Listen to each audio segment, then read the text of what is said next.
Mr. Manager, briefings. Before we get started, note that Mr. Moss is on Navy business in San Diego and will not be with us today. If it's okay, Mr. Manager, if you can get us started on the VB Bio update. Yes, sir. And to do the introductions today, Deputy City Manager Ron Williams is going to preview this, and then we're going to have Mr. David Couch from Economic Development give us an update. Mayor, members of council, good afternoon. This is an update that we want to bring to you regularly. We're starting to get some momentum. This has really started when about 3 years ago you provided funding, and this is an example of when you concentrate and consolidate funding towards one industry cluster, you can start to get some results. This is in the infancy of what's going to really be a robust cluster in the Princess Anne District with the research and bio that's coming. And we look forward to David giving you the update for what we've been doing for the past 5 months.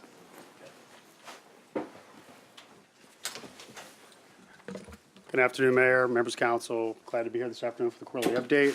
What I'm going to do is go through a quick presentation where we're with the Bio Initiative. We're going to cover a couple different things while we're here. The Virginia Beach Bio brand, we're going to hit on that. The Virginia Beach Bio Innovation Park, the Veterans Care Center facilities we have in the city, the Virginia Beach Innovation Challenge we're working on, a recent announcement we have with Old Dominion University, and some of our partnership opportunities.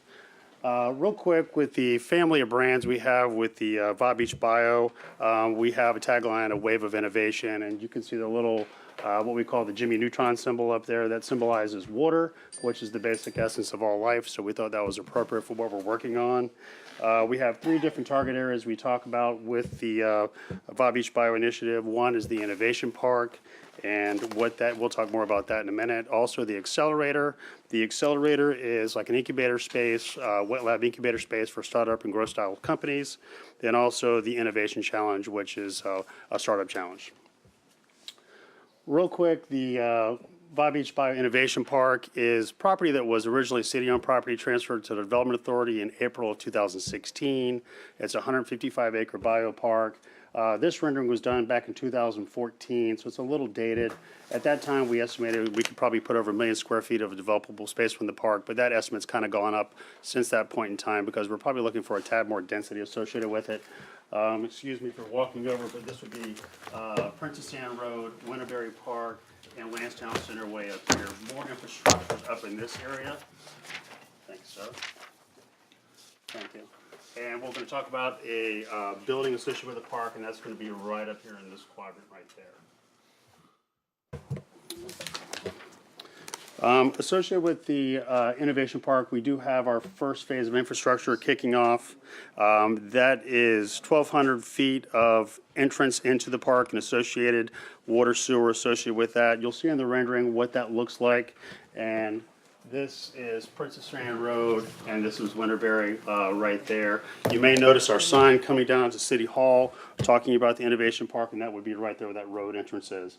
Represented there also is a walking path, and this would be where the first building would be associated with the park. So with that, the design is complete. We anticipate the bid for construction sometime in December and award of that construction in January. Here's a quick concept rendering of what that building would look like in the park. We're still tweaking this, but we had an RFP that was out on the streets about a year ago from now. We selected Olympia Development for that first building in the park. What's represented there is a 3-story, 60,000 square foot building, and Lyle Design is the architect working on the project, and they worked on such projects as LifeNet and Centera. The Virginia Beach Innovation Park, as I mentioned, has a couple different things going on with it, but we did select Olympia Development for the first building. As I mentioned, that's a 60,000 square foot building, and we are in the final phases of the development agreement. That'll be about a 4-acre development site, maybe up to 4.5 acres. Again, 60,000 square feet. Of that, 30,000 square feet would be leased by the Development Authority to help initiate that building. Within that 30,000 square feet would be 20,000 square feet of accelerator wet lab space. That's for those startup, growth style biotech companies looking to come into the market. And With that too, we'll have shared equipment within the accelerator space that will be leased by the Development Authority. There'll be shared conference rooms within there. One of the things that's kind of popular we've been talking about is a virtual presence, virtual office presence within the accelerator. And what that is you can actually be associated with it, but not physically present, but you can use the conference room space, but collaborate with the companies that are currently there. We don't operate wet lab space on a daily basis, so we will be putting out an RFP for an operator to help work with us on the running of that on a daily basis. And the ones we have talked to that have an interest so far, they are partnering with universities to help, doing the ongoing education and collaboration moving forward. And this will also potentially be home to some of the startup companies through the Innovation Challenge. Also, too, we do have a couple of veterans care facilities, which you may have heard about. One is the Jones Cabocoy Veterans Care Center. We did a groundbreaking ceremony in the summer of 2017. That is a $33 million project, and they recently received federal funding, which kind of pushed the project back a tad, but it gave them the capacity to push it up to 128 beds. They'll have 200 full-time employees associated with that project, and we anticipate it opening in 2021. Also, too, we have the Stephen Cohen Military Family Clinic. That is a privately funded clinic, and this gentleman is a hedge fund manager out of New York, and his son was in the Army, and he has an affinity towards the military and helping veterans.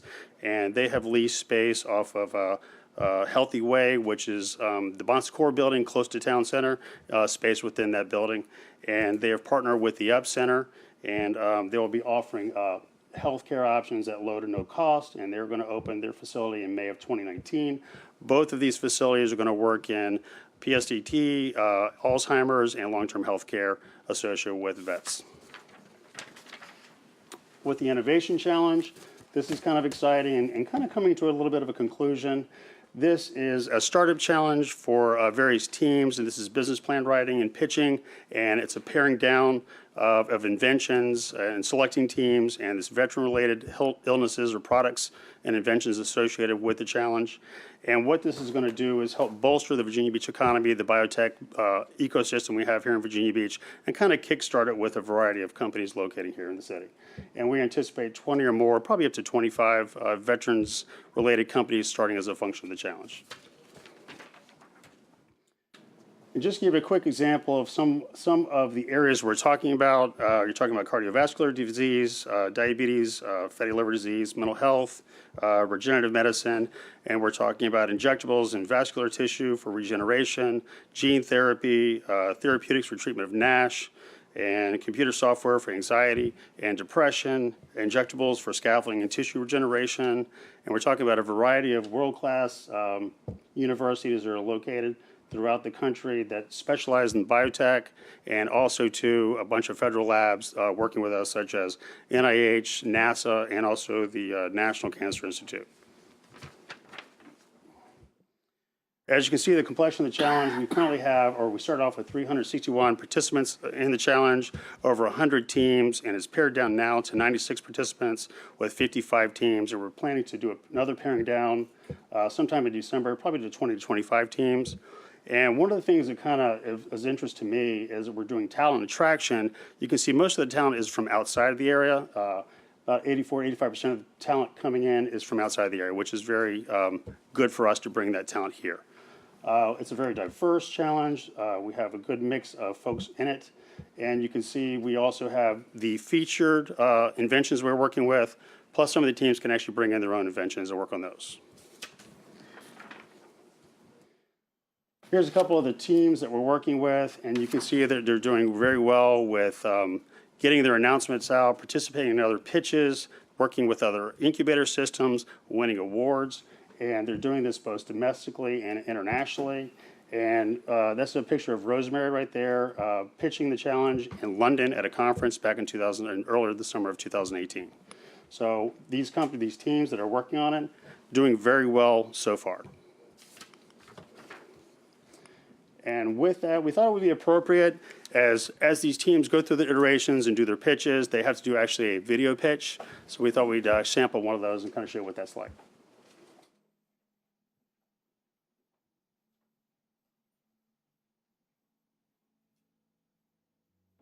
Rhabdomyosarcoma, or RMS, is a rare but aggressive cancer that develops in young children. Approximately 350 children are diagnosed with RMS each year, and more than half are under 10 years old. RMS is typically treated with chemo, radiation therapy, and surgery when possible. These therapies pose serious short and long-term effects, and cure rates remain below 20% for patients with metastatic cancer. In RMS, cancerous cells contain two deregulated pathways, NF-kappa B and a group of histone deacetylase, or HDAC, enzymes. Our company, OncoLibertas, plans to attack RMS by simultaneously targeting both of these pathways, which we believe will have the added benefit of sensitizing cancer cells to radiation therapy.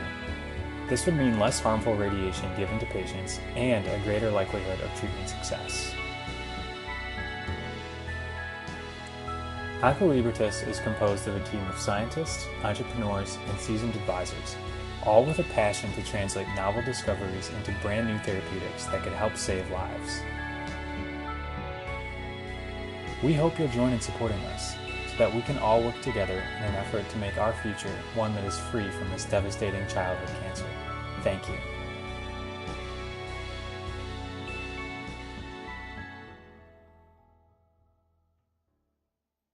So just to give you a little bit of flavor of the types of teams that are competing for the capacity to license these inventions. Steve Harrison works in our office, we work on this together, and we are extremely impressed with the caliber of folks participating in this challenge and also the potential talent pool we can actually draw to Virginia Beach as a function of a challenge like this. One other thing, we had a recent announcement back in October was the expansion of Old Dominion University's School of Nursing and their expansion they have at the higher ed facility here in Virginia Beach. That was a very exciting opportunity. They're going to expand their telehealth education and research component, and they're also going to launch want to launch a new primary care clinic and expand their simulation training facilities. And on the right, you'll see a picture of Governor Northam at the announcement, along with then Mayor Jones at that announcement, and it was very well attended, and they did tours after the facility was open, and it was very impressive to be there during that time period. Along with those initiatives, we do have a variety of strategic partnerships we're working on. One of them, Virginia Bio. Virginia Bio is the trade association for Virginia for biotech companies, and they are a subset of what's called Bio International, which is a national international organization. And we are a premium sponsor of that organization, and I am on their advisory board, and we're working on such things as workforce development in the biotech industry and also ag bio to spur that on. There's actually an ag bio conference coming up with them in March of this year, which is it's very impressive. Just a side note, I attended 2 years ago. What kind of got me is you're using tobacco leaves, the extracts from that to actually cure cancer for compounds, which is ironic. So that's some of the things to do. ASA Bio is the Spanish Biotech Association for the whole country of Spain. We were there in September and signed a memorandum of understanding to work with them on collaboration with sharing information with their companies, with our companies, and also have trade delegations to come to Virginia Beach to explore opportunities of expanding here to the U.S. market. OBN, which is the Oxford Biotech Network, that is a collaborative organization with Oxford, London, and Cambridge. This is the hub of biotech in the world, along with some of the facilities here in the Bay Area and Boston. So we have been invited to be a corporate sponsor with them and also collaborate and actually co-brand with them and do similar stuff like we do with ASA Bio, where we're having delegations come and brand and pitch at their various events. And with that, I'll be glad to try to answer any questions. We're very excited about the biotech initiative here in Virginia Beach, and we see it has a lot of potential and opportunity. And just stay tuned. Thank you. Okay, thank you. Any Appreciate it. questions? When is the building expected to begin construction? We're working on the development agreement now. We hope to have that finalized by January, and whatever the timeline is after that, probably within a year, 14 months after that. So probably March, April timeframe, we'll actually get started. And the roadway is that?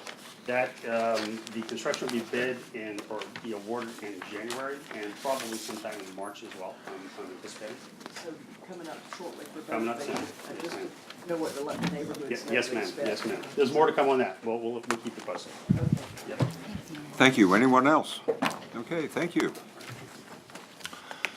Okay, Mayor, members of council, our second briefing today is our Director of Public Works, Mark Johnson, and we asked him to come forward. We've had it on the 3-month calendar for a while to discuss stormwater funding and to provide you an update, kind of a lead-in to what will begin in January with our CIP briefings, and just to let the council know that we have scheduled for the 22nd of January, our first ever joint meeting with the city council and the schools to kick off the CIP.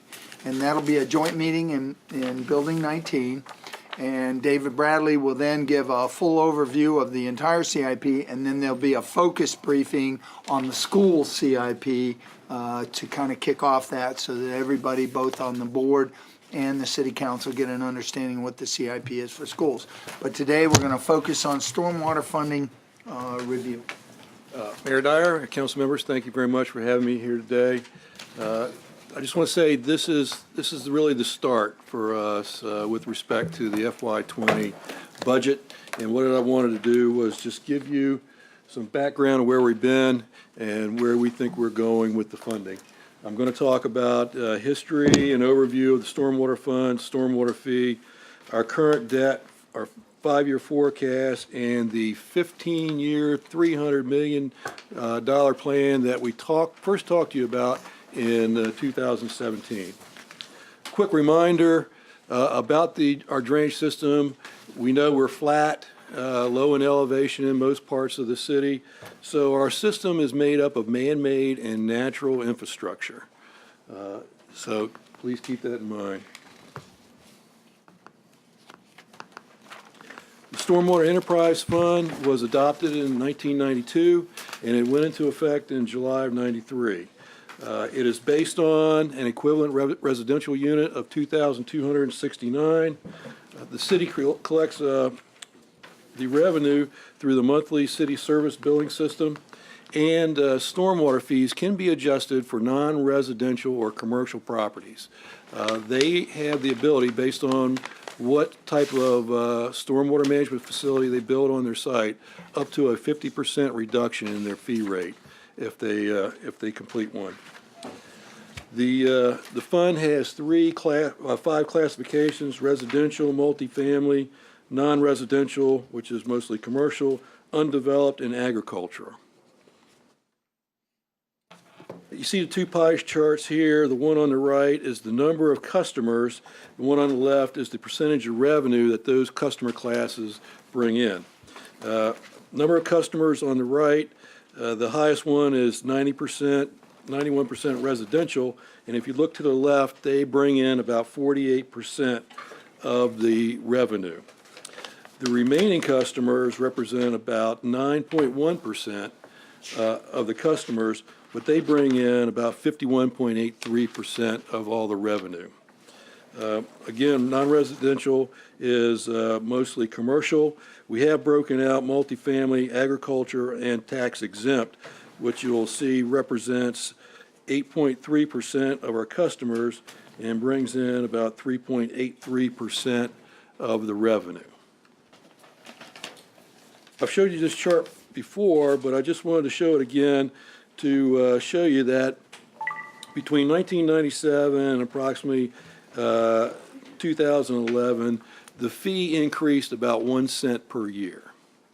In 2012 through 2014, you'll see a slope which equals a fee increase of about 5.8 cents per year.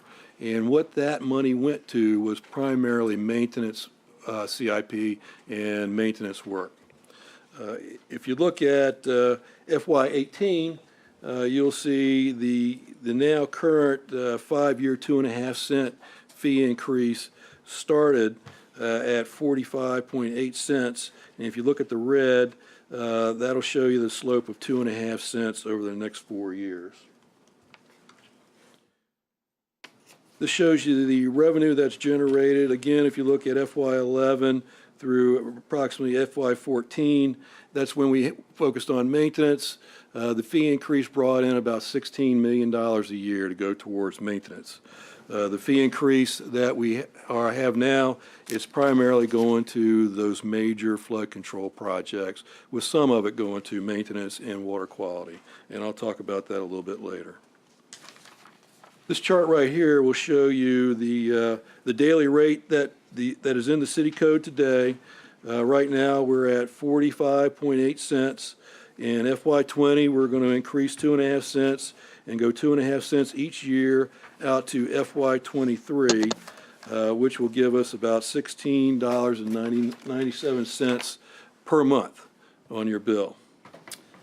In addition, the stormwater program is receiving some real estate tax of 1 cent per 100 starting in FY19.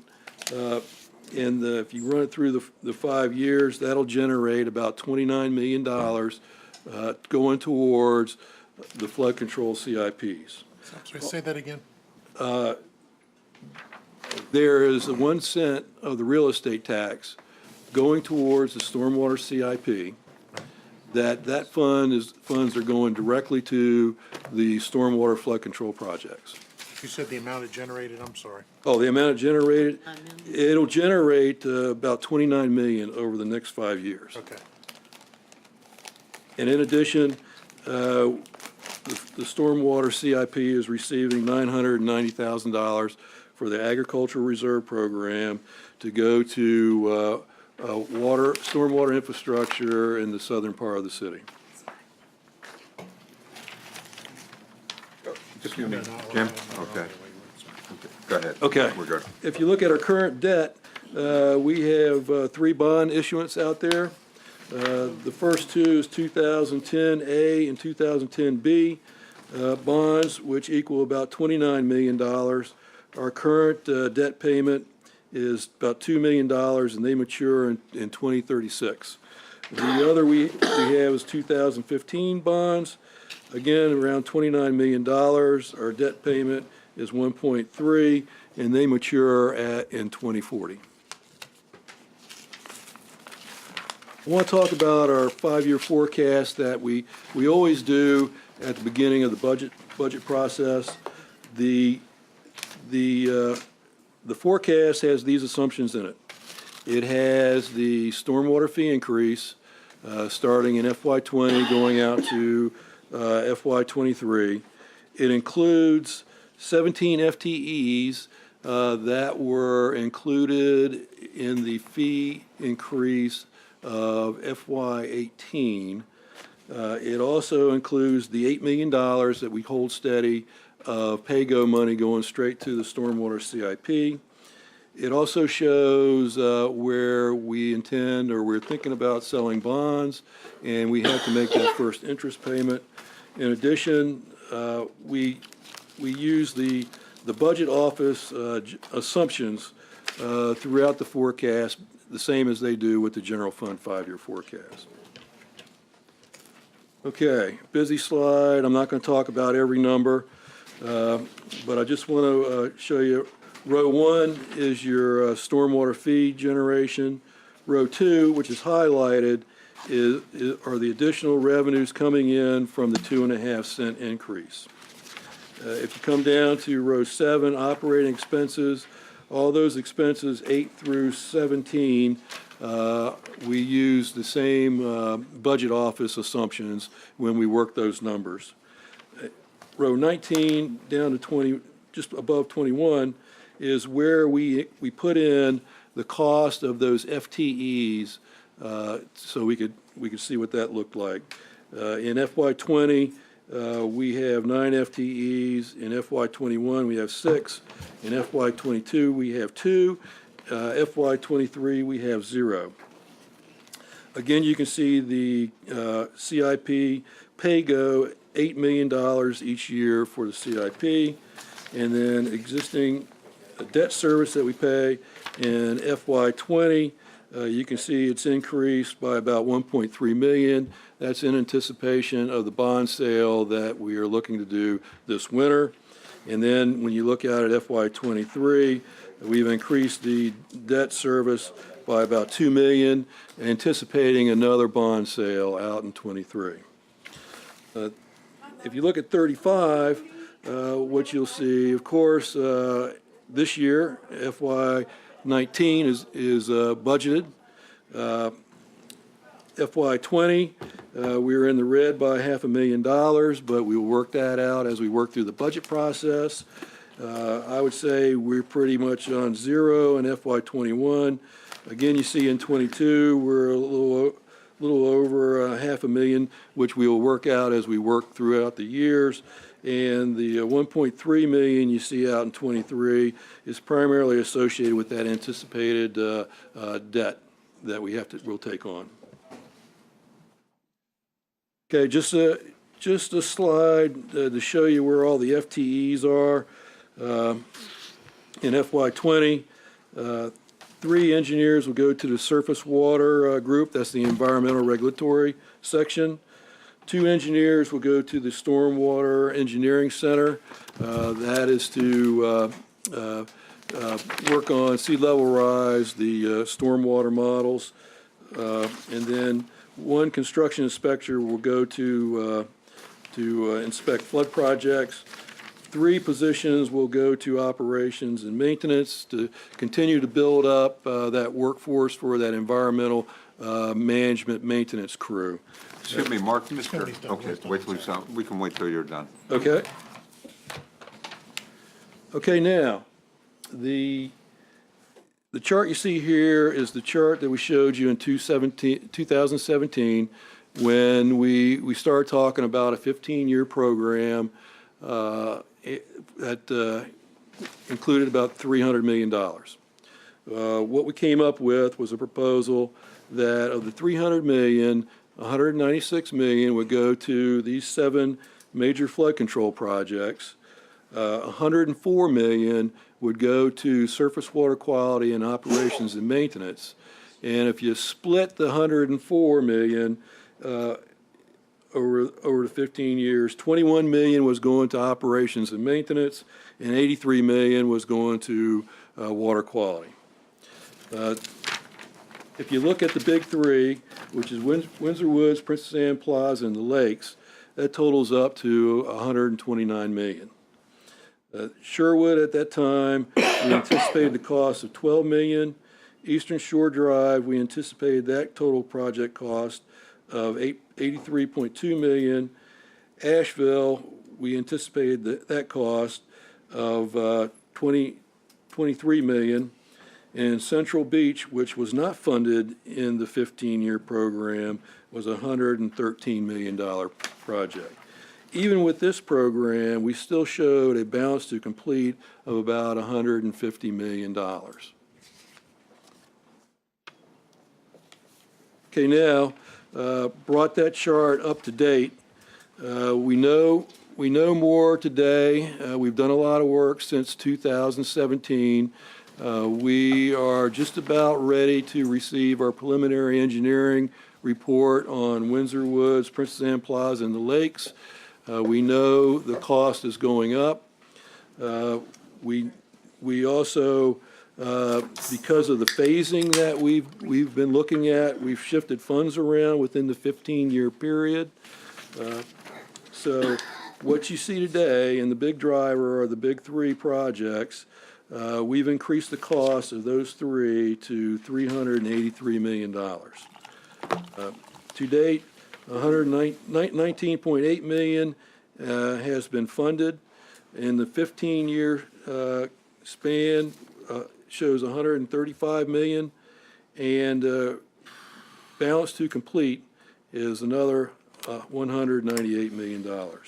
Sherwood Lakes, we know, went down. It's at $3 million. Eastern Shore Drive went down by $10 million at $72 million. Asheville Park is at $12 million. Asheville Park 2 is at 18 or 19 million, but we have that shoved out to the end of the the 15-year period, which is FY 28 to 32, which a balance to complete of 15. Central Resort, we did move money in because there is a need to do that work at 24th Street to provide flow. So we added that in there. So you see, we still held the 196 million, but now we have a balance to complete of 327 million, which is an increase in balance to complete of 179 million from the 2017 number that we had.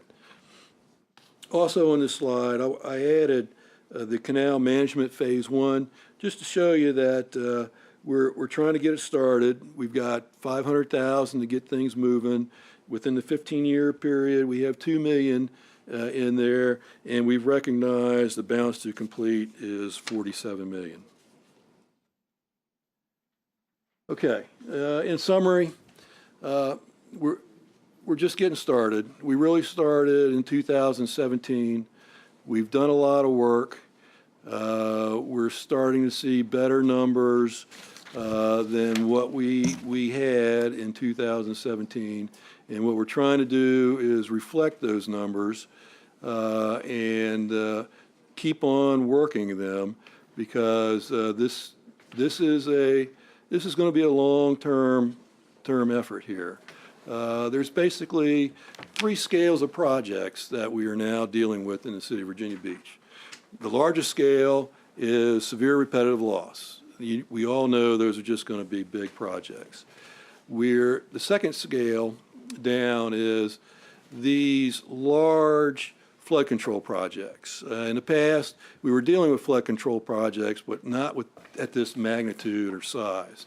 If you look at the 7 flood control projects in this program here, all of them have a pump component to them of some sort. And that is about the first I've ever seen where we're seeing project with pump systems as a standard part of the solution.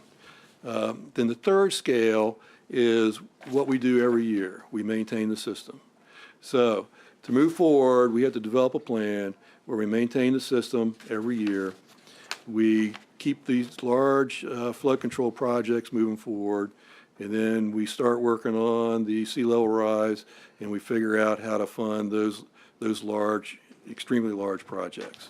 And we will be coming to you starting in January, and we'll probably see it probably every month until July, bringing projects forward and explaining what the infrastructure is all about and how we're thinking about moving those projects forward.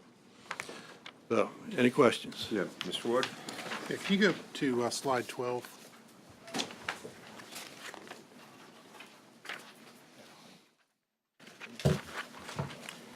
And under your revenues, you've got rate revenue of 42.1 million plus or minus. Is that generated just from the stormwater fee, or does that include your real estate tax dedication?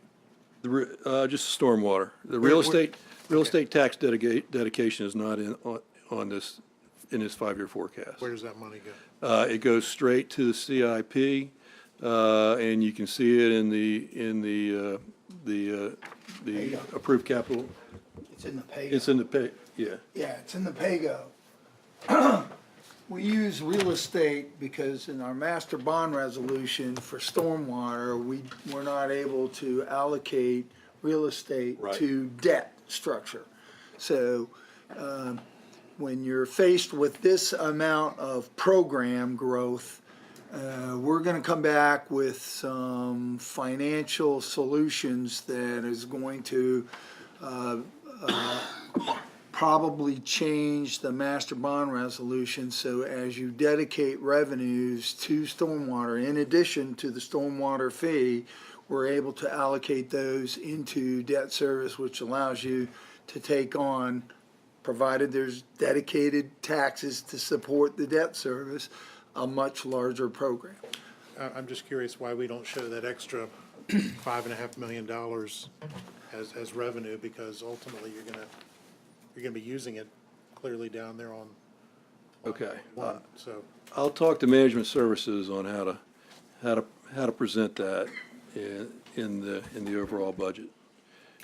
What would you say, you put it up on the revenue side and then do a I mean, it's, transfer out? it's a revenue, so I think it gives a better view, a better Right. picture of, is this pulled from the CAFR, is that where? Yeah, so there's accounting reasons why it's not there, but I think It's accounting driven.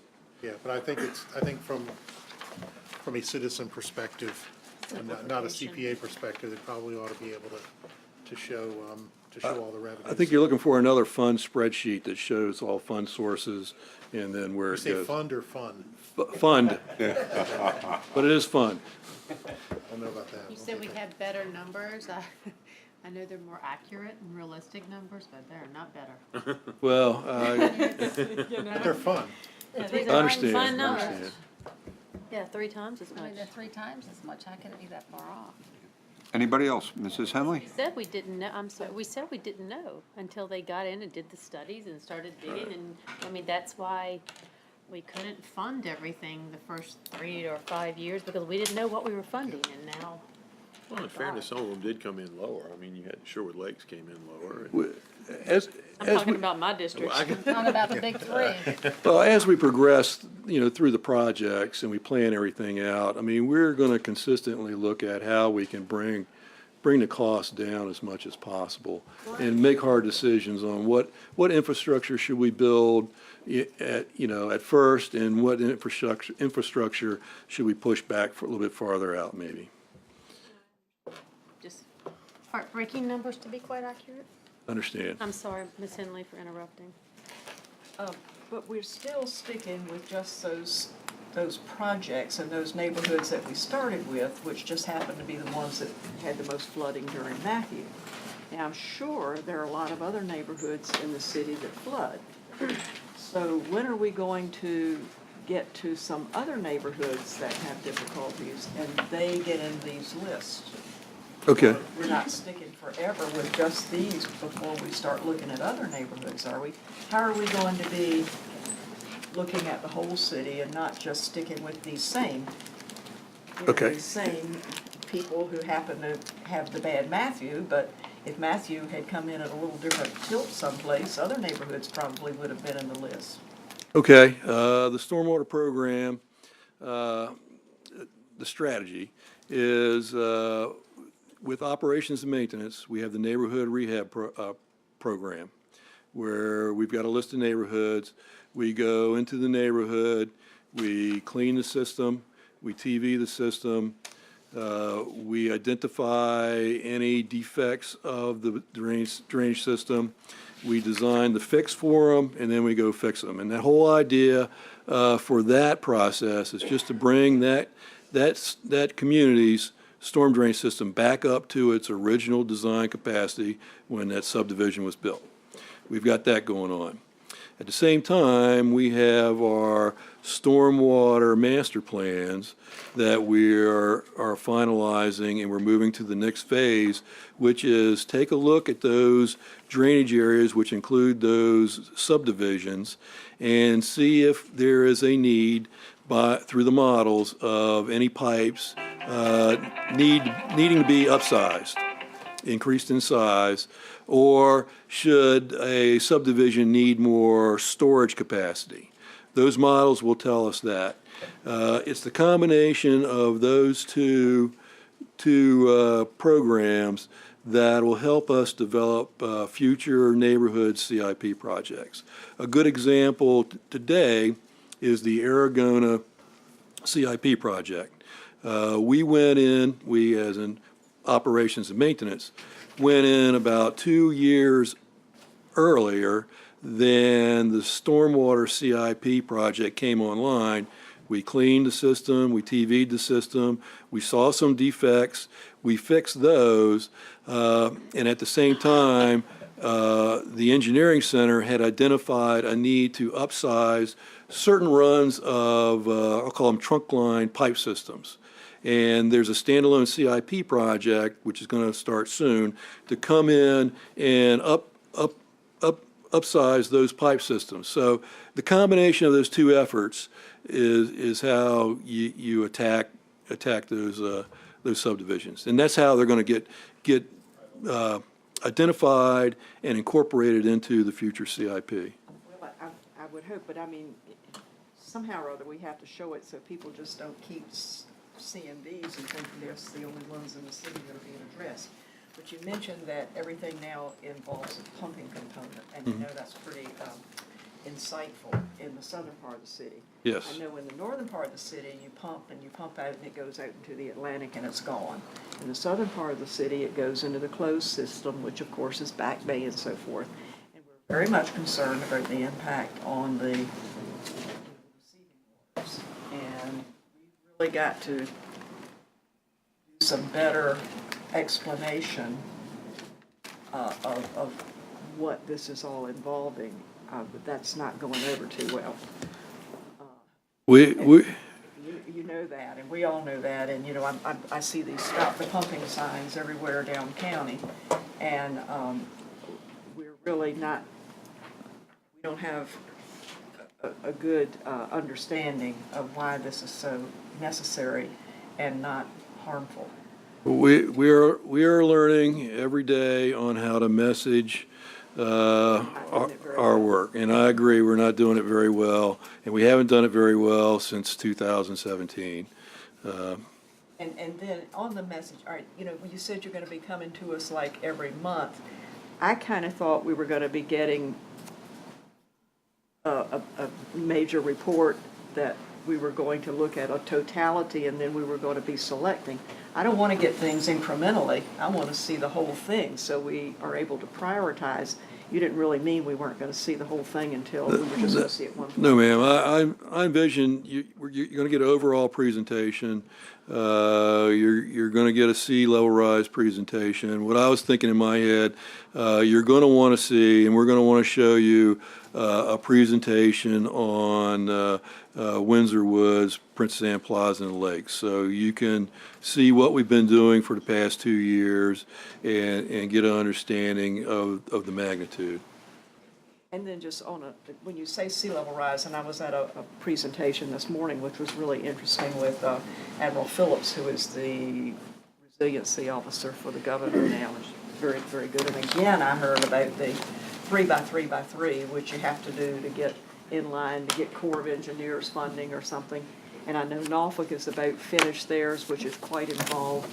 And I keep hearing about how involved it is. Is Virginia Beach anticipating doing something like that? Yeah. I guess we have to do that in order to be able to get Corps of Engineers. But when we're talking about the kinds of dollars we're talking about, I'm assuming we want to get federal, but that takes $3 million and 3 years and so when are we going to get started? Well, we intend to leverage our Dewberry study in the 3x3x3. We picked Dewberry because Major General retired Mike Walsh is their vice president. He's our executive account overseer for the Dewberry study. He will be influential in leveraging the report that you invested in. Remember, your Dewberry study started before they created the 3x3 study, and we move forward with that. We will be applying for a 3x3 study. We'll be leveraging the Dewberry. We're hoping to cut the costs and cut the time because of all the work that we've already done with our study, to which should reduce the amount of time the Corps of Engineer has to use. They'll do mostly a validation. We'll have project specifications identified rather than the 3x3, which is really going to provide Norfolk pretty much the same level of information that the Dewberry study is going to provide us.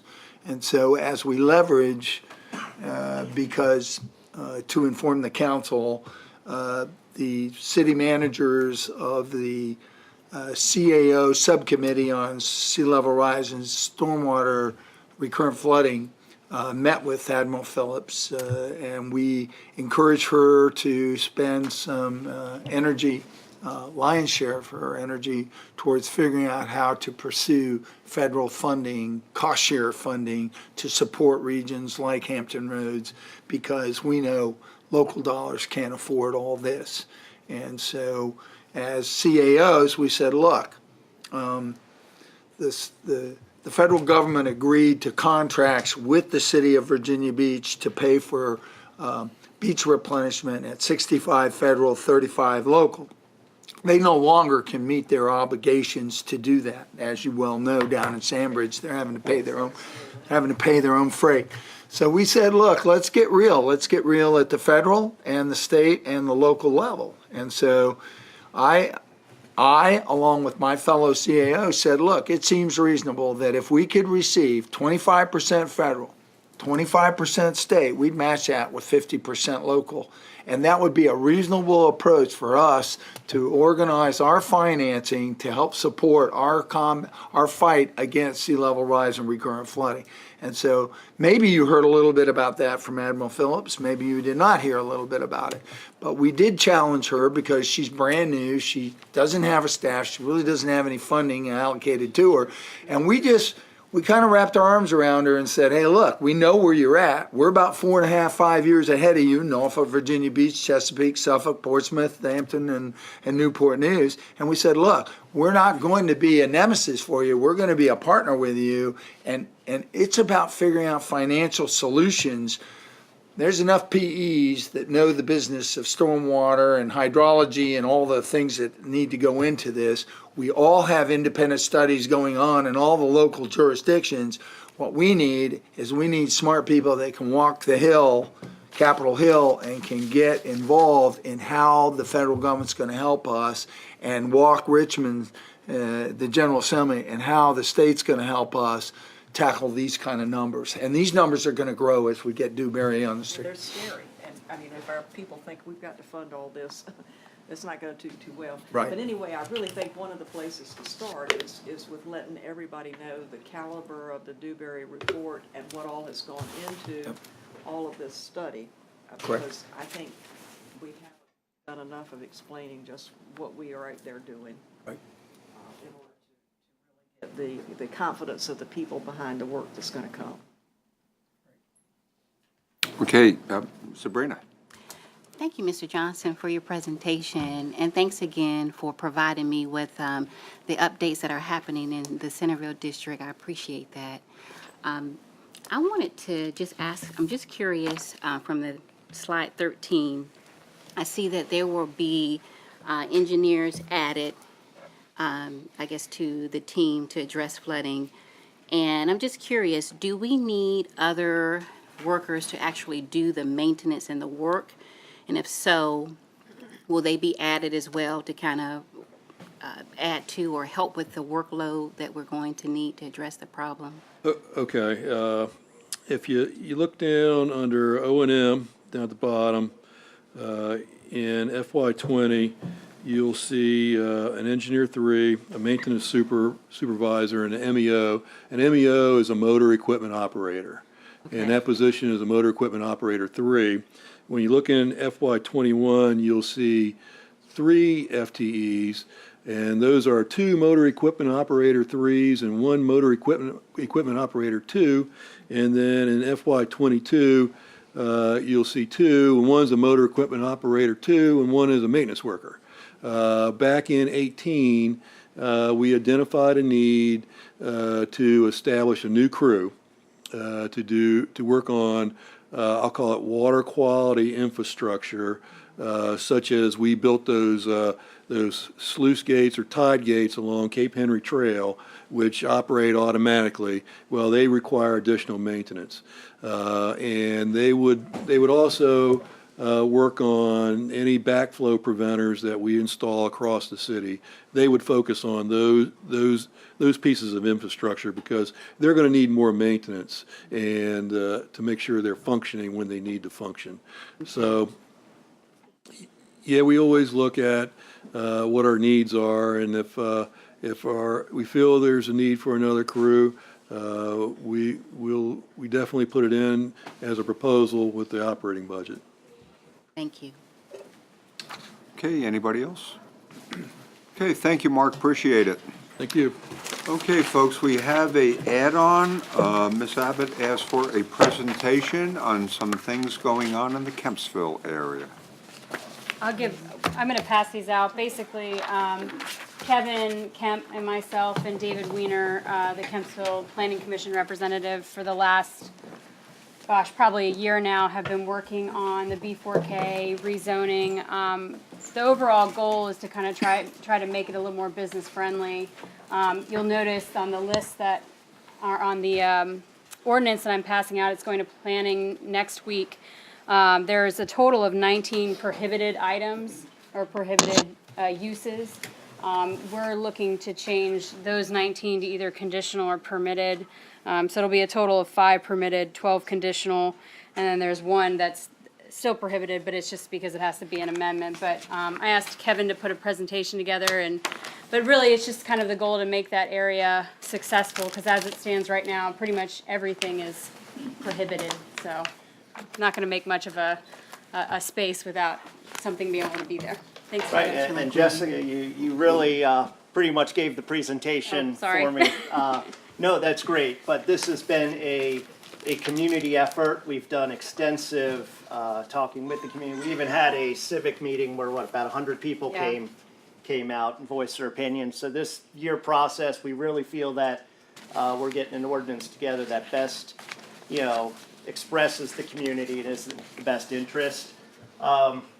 We can start really with where Jessica left off. These are the uses that are currently prohibited. Now, if you look at the B4K and historic Kempsville area, this is the overlay area. These yellow properties are city-owned property. You've seen applications come forward as the city purchases land, they come and rezone it to B4K with the goal being consolidation and the opportunity for larger, better development projects. What this amendment aims to do is to encourage that development, to get uses while protecting the historic nature, to bring in more uses that makes development easier in this area and to recruit, companies in. So, some things jump out at you: craft breweries, restaurants, grocery stores, open air markets, retail. These were uses that were prohibited. So if a retailer came in, regardless of who the retailer was, we'd have to say, hey, this is a prohibited use. You can't go in the B4K. As you can see with these uses, that can be limiting in attracting development potential. So here is what the proposed amendment does. As Jessica said, there are 2 categories: uses we are permitting by right, and these uses here: business vocational, restaurants without driving, drive-throughs, greenhouses. That's pretty consistent with the other business districts. The ones I want to highlight are grocery stores and retail establishments. These size requirements on them were actually created with this ordinance amendment. The point being, there's certain retailers, certain grocers that, in that store, in that area, that the community would want to bring in while not opening it up completely. So what we did is grocery stores less than 40,000 and retail less than 20,000 are permitted by right. This doesn't exclude those larger retailers or grocers from coming in. It just would, they would have to go through the public planning commission, city council approval process. So then the neighborhoods and the area could have impact or input. We also, just the same way here, these uses here, we just synchronized really with the other business districts as to what are conditional uses. So that is the guts of the ordinance. Planning Commission will be considering this next week, and then it will be passed on to you following that. Okay, thank you much. Any questions? Jess. Thank you, Kevin. I appreciate you putting this together last minute. The big thing, I really wanted you guys to see it before it came to planning, because it will be, I think it's on our first, I think it's on our first voting meeting in January, but I really want to stress, we have really had countless meetings with the civic leagues that are in the immediate area, with the historic Kempsville CAC. I've talked to everyone who possibly could want to talk to about this. So if you guys have any questions or any concerns, I'm very optimistic that the community will really support these changes, and I'm hopeful that this will move that development process in the right direction as well. Good. Thank you, Jess, and thank you, staff, for putting that together. Really appreciate it. Thank you, Council. Okay, moving on to council liaison reports. Any council comments? That's Kim still in it. Crazy. Okay, if we can go into the agenda review. Okay, do we have any speakers? Okay. They're fairly short, folks, items J1 through 5. Anybody have any issues with any of these? I'm voting no on 5. Voting no on 5?